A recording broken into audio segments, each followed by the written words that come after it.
Welcome to the AI Adoption Podcast. And on this episode, I'm very pleased to have Baroness Martha Lane Fox. Martha, thank you so much for joining me and my listeners today. I just wondered before we get started, if you could give us a little bit of background. I know we know you through lostminute.com, but perhaps a little bit of background about yourself and also your interest in AI. Thank you. It's great to be here. I feel as though lastminute.com was the dawn of time compared to where we are now. So I am Martha. I'm a president of the British Chambers of Commerce. I am a member of the House of Lords. I'm an independent crossbench peer. I sit on lots of different types of boards, and I've done some work in the public sector looking at how the government should use technology. So I think from all of those angles, I'm interested in the tsunami of AI that's upon us. But I guess particularly as president of British Chambers of Commerce, where our members make up the same kind of uh, SME sector as the general economy. So very plugged into what our members are feeling about technology. And really, I wanted to have you on this podcast because clearly AI is coming through and impacting on all parts of the economy. And for me, the SME sector is one that is very often not discussed, not talked about. So to have you and to be able to spend this time just talking about SMEs and what SMEs can do to get on the AI journey and make it a positive experience is incredibly beneficial. So thank you again for joining me today. I guess my first question is around how is AI, in your view, going to impact and transform the way SMEs operate? Well, I think the kind of strange complication for the SME world is that very often SMEs are the businesses that are the most constrained in terms of investment opportunities and the ability to make transformational leaps, because often, and I have a small hospitality business, I see it from the front end here as well as being president of British Chambers of Commerce. Very often you're making very tough decisions day by day about the cost base, about skills, about people and so on. And it can often feel as though, the idea of investing in new technology or thinking about expansion or thinking about the future can feel one remote from the daily grind of the business, especially in this economic climate. But at the same time as that kind of often brutal commercial reality, arguably there's more opportunity for AI to help the work of the SME business than many other types of business, because very often it is, as I say, difficult to find people, difficult to find skills. Sometimes it can be hard to deploy technology that's complicated, and the AI revolution feels to me as though it's going to be a great leveler and equalizer, and the cost of these things is going to come massively down. So the opportunity is going to be huge for SMEs to improve business processes, improve customer experience, improve employee experience. I can see that. But one of the key areas particularly in terms of AI, is about access to data to actually run the AI systems and to make use of the technology. But to some extent, the SMEs are kind of at a disadvantage when you kind of compare them to the much larger organizations that either have the data internally and, okay, there may well be a need to clean and structure the data for AI systems, or they have the resources, the bigger companies have the resources to go out and buy the necessary data that's needed to run the AI systems. SMEs don't have access to the data. How can they kind of even begin under those circumstances? No, you're right. They don't. I mean, when you say the data, that's quite a generic way of looking at it. SMEs do have access to data. If I think about, as I said, I run a small hospitality business. It's called Lucky Voice. We're a karaoke business in the real world. Don't want to plug the business, but to give you as an example, we have Please. we have data. We just don't manage it very well yet. So we have data about our customers. We have data about the booking times. We have data about the drinks, the food revenue, the room hire, different prices, our rota, and so on. Actually, we have quite a lot of different aggregate data in different places. And if it was a bit cleaner, and if we were using AI more effectively, and I don't feel bad saying this, I think the team feel this too, I think we could do a better job at scheduling hours for our bar staff, at pricing a bit more dynamically for our customers, and probably even managing the rooms a bit more effectively for maximum revenue per hour. So we have that data locally. You're right, we're not kind of accessing huge amounts of proprietary LLM style data, but we do still have our own data that using good AI software would not be that hard to unlock benefit for the business. So I think you're right in that SMEs often aren't necessarily focusing on data. They may not have kind of good, clean data or data that's very usable format. But I think that this world colliding of more data being produced just generically anyway, more software being deployed anyway, plus the ability of AI tools to use that data more effectively is going to help SMEs over the next 2-3 years. And what do you think the government might be able to do to kind of accelerate that? But are there policies in place to make sure that SMEs are able to come on board? I mean, I think it's partly the role of the government to worry about this stuff, but it's also not. I think that most SMEs I talk to when I'm doing my British Chambers of Commerce work, or even in the Lords, they have this sort of relationship where government just get out the way. You're doing too much regulation. You're too much in our faces. You're always putting up barriers. Actually, get out of our way. But also, government kind of help us with these areas that feel complicated, and we just want some clear direction on.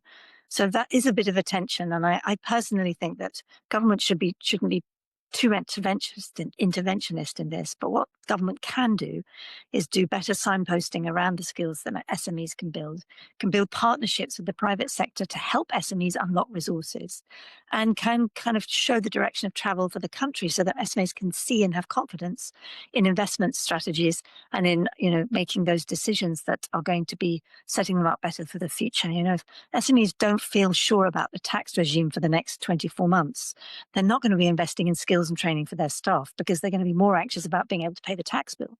If the government can give that certainty at a kind of macro level and encourage that the world is going to move more and more towards AI, show that the government is using AI itself, then you can start to see that the SME world will fit into a pattern of how they see the country develop.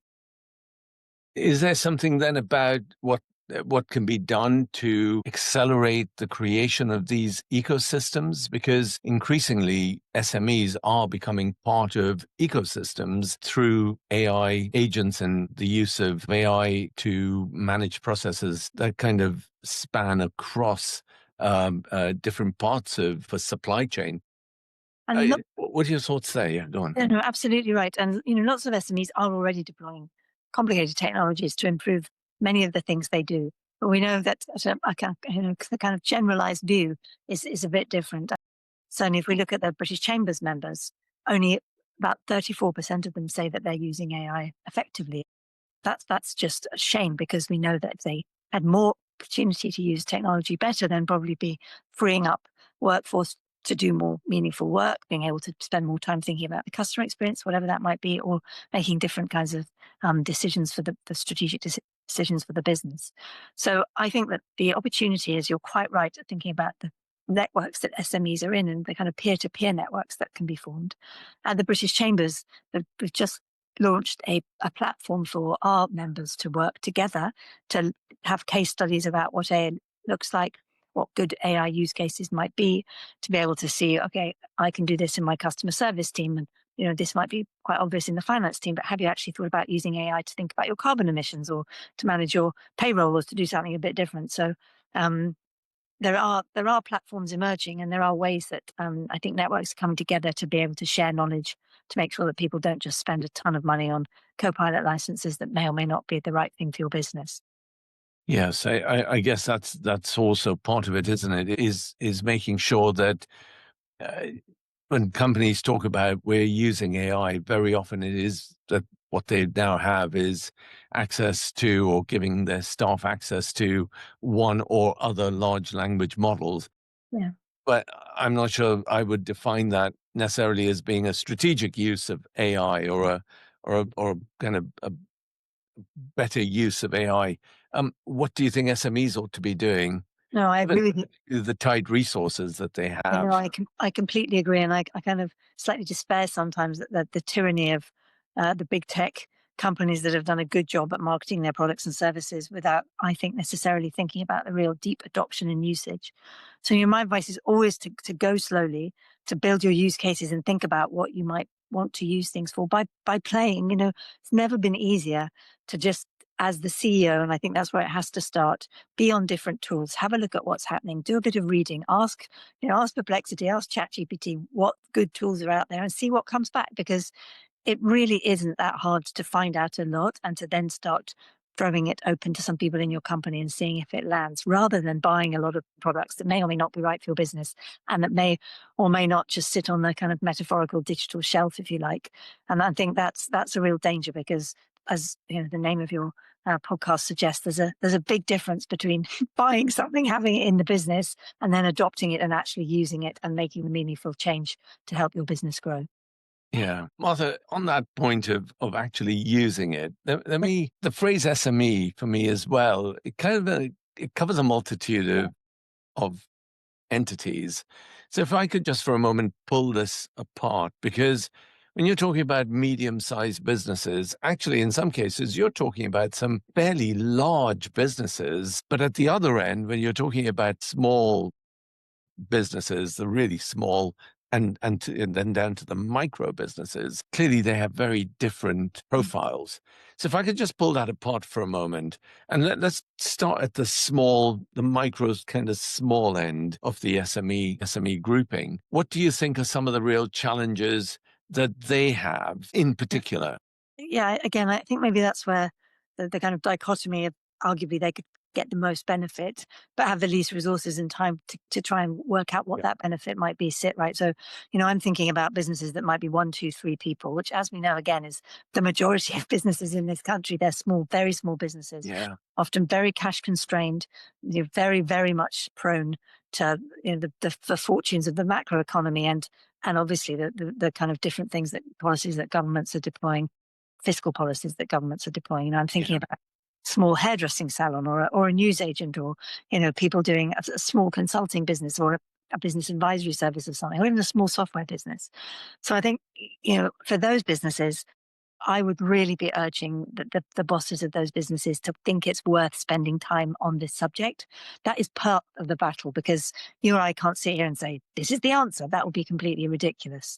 But what we can say is there will be some answers when you start playing around with this stuff, or doing a bit of research, or talking to your staff about what really bugs them, and finding those bits of pain in the business you're probably aware of, but you might not be aware of how quickly you could solve them using some better software. I happen to have something sitting on my desk right now, which is one of those voice recorder things that's a chat GPT empowered voice recorder. I haven't used it yet, but I was just thinking about the other day how much quicker meetings could be, and how much better if you just had better notes, which often you don't think about in a small business, or better recording of things that you're trying to remember. So it might be something that you're not necessarily completely focused on, but might really help you run your business more effectively. So I think that really is the first thing for me, is realizing or recognizing that it is worth the time. And I promise you, even if it feels like, no, I've just got too many things going on in my head, and Rachel Reeves is about to do something else catastrophic for my business, take control by thinking about AI and playing around with it. And arguably, I would say that even if it feels like it's far away from what might be relevant to your business, everyone will find something that can be helpful. It is about getting those businesses started. And I think it's also very closely linked, because some of to the high street, because some of those businesses that you talked about, hairdressers, Yeah. news agents, even the small advisory outfits, I was going to say, the small law firm, the small Yeah. accountancy Yeah. firm, they very often are at the heart of the high street now. And I wondered what can be done to make sure that they do get on the AI journey, because if we're not careful, particularly the way agentic AI is coming in, there's every possibility that those, particularly if I think about some of the service type businesses, the accountancy, the lawyer firms, those are the very businesses that may well again find themselves struggling to remain on the high street, which again makes it for me a vicious circle downwards. I agree. I mean, again, I think this is back to a bit the political point. I do think there's a role here for government to make sure that there's fantastic infrastructure around businesses, that there is good quality broadband that's cheap in price, that's affordable for every business that we're talking about. That's the first point, like fundamental building blocks of good digital businesses, because every business is now a digital business, whether that's their business or not, if you like. Then I think it is about the skills, and I think networks like the British Chambers can be super helpful there, because we run something called the local skills improvement plans, where businesses sit down with further education colleges and councils and education providers and work out what skills they need for the future. And of course, AI skills are going to be a plank of that. So it's about the infrastructure, the skills, and then the kind of the layer on the top of it, if you like, top of the stack is about your own products and services and reimagining that. So government can play in the first two. Obviously, I don't think it should be playing in the last part. You have to imagine your own business. It can't be directed by the government about what it's look like in the future. But I do think there are those other building blocks that can help businesses around them. Do you have specific skills in mind when you talk about, these small businesses needing to improve their skills? No, I think What do you I have in talk mind? about general digital understanding. I'm not talking about deep coding skills that might be useful for some businesses, but I think we know that we in the UK we've got this kind of high rate of adoption of many aspects of the digital world. Commerce, for example, a high percentage of our retail is e-commerce. We've got relatively high levels of broadband connectivity and so forth. But we also know that we've got a kind of slightly stuck middle of businesses that are not using technology, because you only have to look at our productivity challenges to see that that's the case. And it's not all to do with AI and it's not all to do with the digital software that we might be talking about, but it is a little bit to do with that. And I think that we sometimes can have a bit of a mindset of, I don't have time, I can't deploy this software, I don't understand it. And actually, some of these things are really not that complicated and are just about running a business in the modern world. Sure, sure. Uh, so that was at the small end. If I kind of go to the other end, that medium size, and again, it covers a wide range of company sizes, but Mm.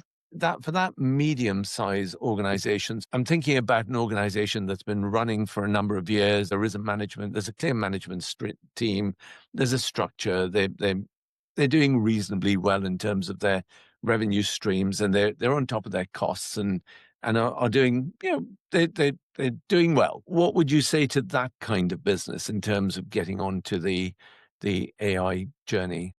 Well, I would imagine if all those things are true right now in 2025, they're already looking at AI, Yeah, because I just don't think that there are businesses like that now already at this point in our year, in our economic cycle, that aren't thinking about AI and are exhibiting all the characteristics you've just described. I think that it's moved so quickly in the last year. So I'd be very, very surprised if a business with the characteristics you described wasn't already having a pretty deep dive around AI.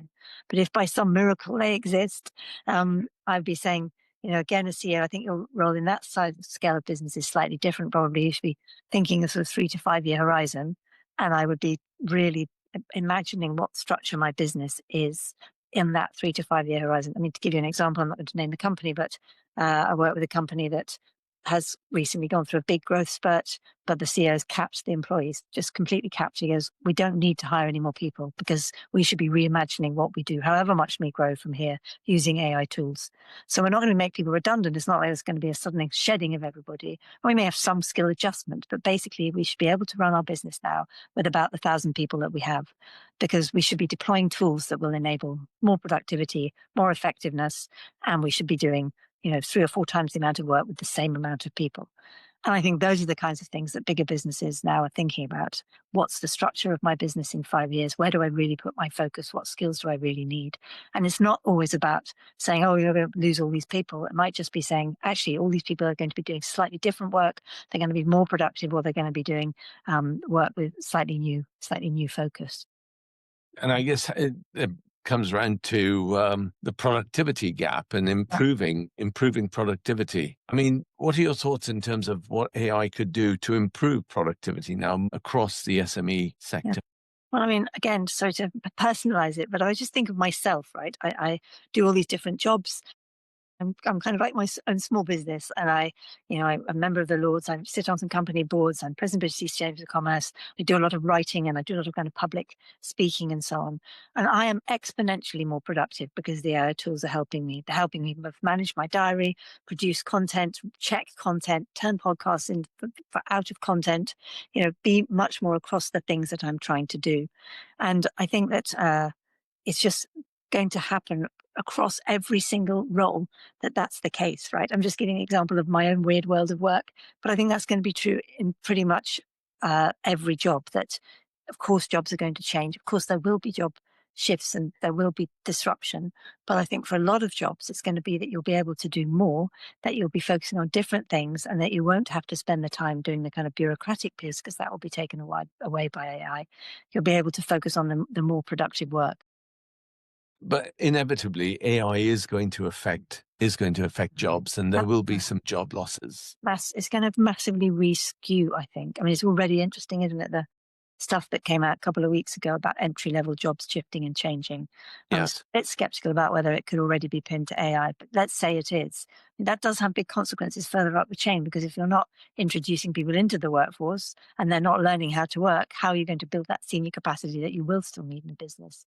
So, you mentioned accounting or law firms, where it does feel as though some of that more bureaucratic, process-driven work will be very quickly replaced by AI. Maybe the work that you did as you came in as a newly qualified law graduate, planning contracts, doing that stuff, it's much more effective now. But what's not going to change is the high-level strategic legal thinking and working with the clients and really getting into the problems at that kind of senior level. So that's going to be an interesting challenge as we try and fill that gap and work out, okay, how are we going to take people through the world of work? How are we going to make sure we have got the senior skills if we're not training up at the junior skills level?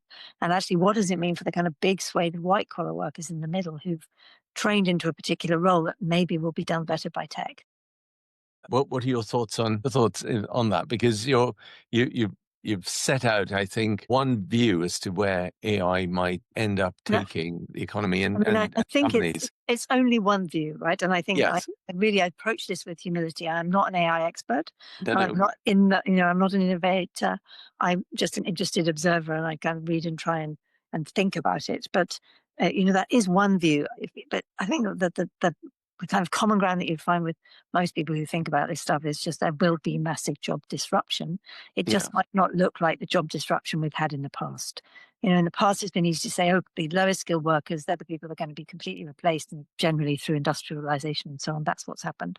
But in this world, it might be different, because we might find that some of the jobs that traditionally you might have thought of as kind of low skilled work, I don't know, whether it's being a street cleaner or whether it's being a carer, in my opinion, very highly skilled work and absolutely vital for society, those jobs are probably going to be less affected in the short term than some of the more traditionally middle ranking jobs.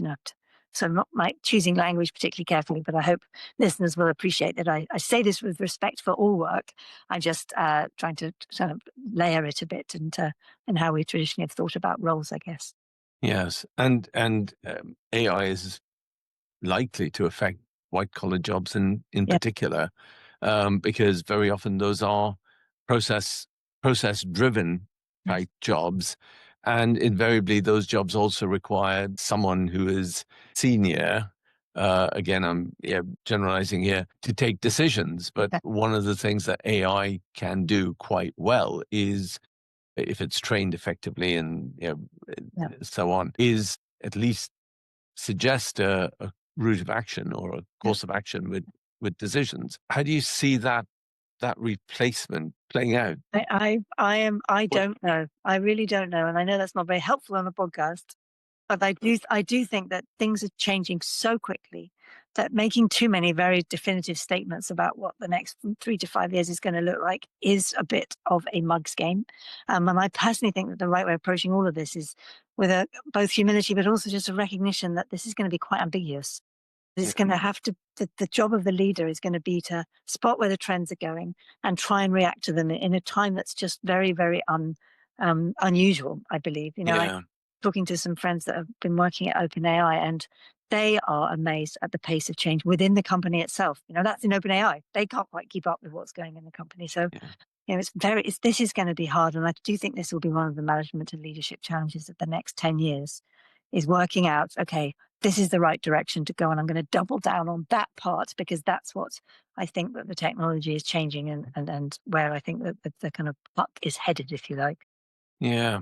And so I guess this brings me to a point that I'm struggling with, which is, on the one hand, we want SMEs to adopt AI, but then equally, not just the technology, but the way in which the technology can be used is changing so quickly that, and if I go back to some of your earlier comments, SMEs, they are cash strapped, they Yeah. are time strapped, even more than cash strapped, they are time strapped.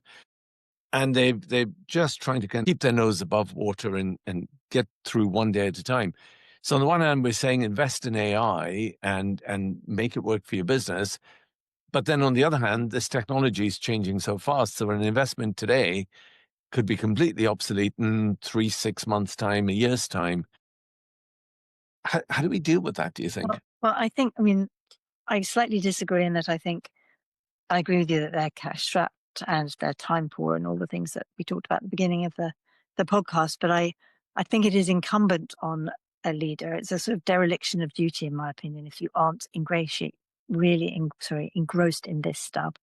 And you don't have to be spending a lot of money to be thinking about use cases, and you can be talking to your team about things that frustrate them at work. I think we can say that Chat GPT is here, right? We've got 800 million users around the world. It's become like Google. If you're not thinking carefully about how it can affect your business, then you're just being dumb, because they're going to keep investing in it to make it better. So you want to be on the Chat GPT train.